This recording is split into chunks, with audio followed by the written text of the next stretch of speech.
Hi, in this video I want to show you the new features that I added to ColorSplash, but I also want to answer some of the questions that I've been getting most frequently. One question that I've been getting quite a bit is how to delete sessions.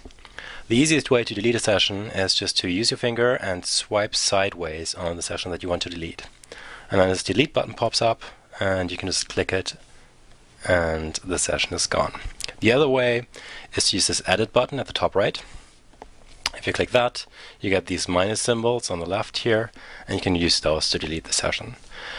In the previous version, it wasn't possible to delete this very first, the previous session that gets automatically saved whenever you quit the app. And several people requested to be able to delete that as well, and so now you can. So I click the minus here, click the delete button, and it's gone. Okay, so that's that. I'm going to start a new session, and I'm going to use this picture of a yellow bird on a yellow background. When I load it up, it gets converted into black and white, and I'm in the color mode, and I can use my finger to bring back the color in this bird. The size of the brush is roughly the size of my fingertip, and a lot of people have asked for smaller brushes or a slider to control the brush size. And I did actually implement that, so now you can enable such a brush size slider, and I'll show you in a bit how to do that. But first off, I would like to say that I think the best way to use this app is not to touch the brush size at all, but instead use the zoom feature. So using two fingers at any point, you can zoom in as far as you want to and work on small details. So for example, this bird foot here. I can get in really close and work at the pixel level on tiny details. Let me just finish that.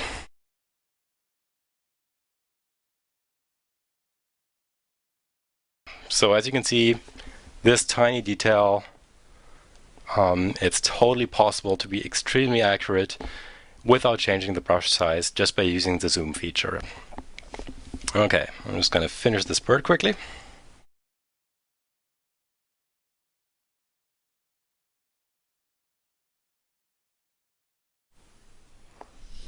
Okay, there we go. Not the best possible job, but not bad at all. Okay, one new feature that I added is the ability to invert the colored and the grayscale regions. So sometimes you might mask out, like you might paint an image, paint an object in the image in color, and then you would like to see what would it look like if that object was in black and white and everything else was color. And so now you can do that. So if you go to the menu, at the very bottom here is a new item, invert. If you select that, you can see now the bird is in black and white and everything else is in color. I think in this case it definitely looks better the other way around, so I'm going to invert it again and go back to this. Now, as promised, I'm going to show you how to enable the brush size slider inside the app if you would want it. So you go to the Settings app, and then you scroll down to the bottom and find the ColorSplash entry. And here there's a whole bunch of settings, and all of these settings are described in the help page. The one that is new is the one up here, Show Slider in App. And if we enable that, we do get the brush size slider inside the app. The brush size slider above here has been there before. This one controls the size of the brush when you first start the app, so it's the default size of the brush. And what I did change is the range of the sizes here is a lot larger now. Before it just changed it a tiny bit, like the smallest setting and the largest setting weren't that different. Now the smallest setting is really tiny and the largest one is pretty large. It's the same as the brush size slider inside the app that I'm going to show you now. So I enable that here. And now I'm going to go back, start the app again. I'm going to resume the session. Okay, there we are. And now if I bring up the brush selector here, you see that it looks different now. And we have the same four brush choices as we had before, but now we have this additional slider at top. And if I hit the slider, you actually see in real time down here what the size of the brush would be. So you can go down to like a single pixel if you really want to, and you can go up to like a pretty large brush. Okay, so for example, let's see, if I was trying to color this foot now with a tiny brush, I could do that. But you see the problem here, my finger completely covers what I'm doing.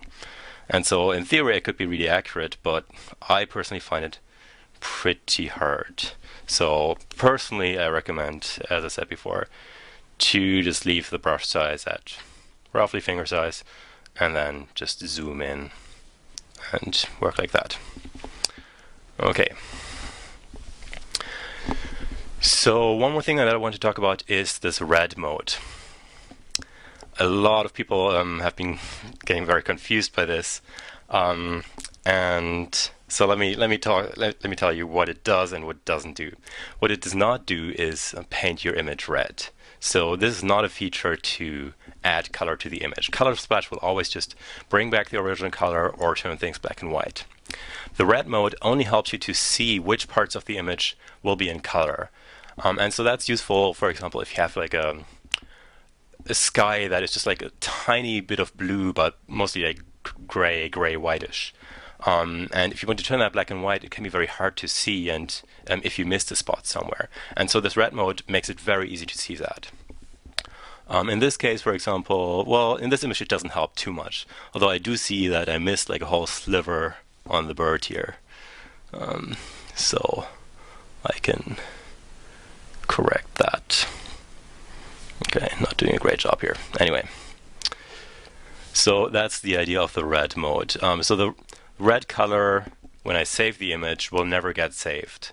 It really is just a visualization help.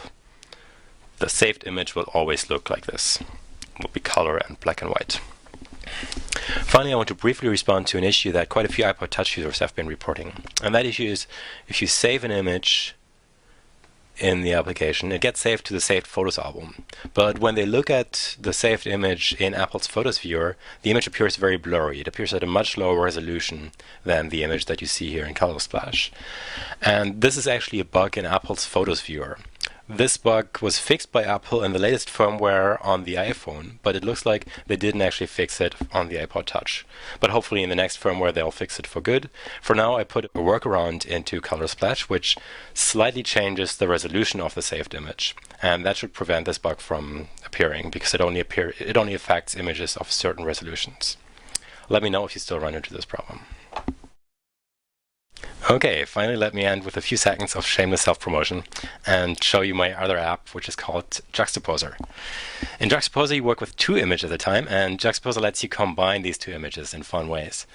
So as you can see, I can use my fingers to move the top image of the other image, and then as in ColorSplash you use your finger as a brush, but here you erase parts of the top image. And I'm not going to finish this here, but I think you get the idea. You can do lots of fun things really fast. Juxtaposer has tons of other features, but I'm not going to go into those now. If you're interested at all, please check it out on the App Store, and there should be a link under this video. Okay, that's it. I hope you keep enjoying ColorSplash. Thank you.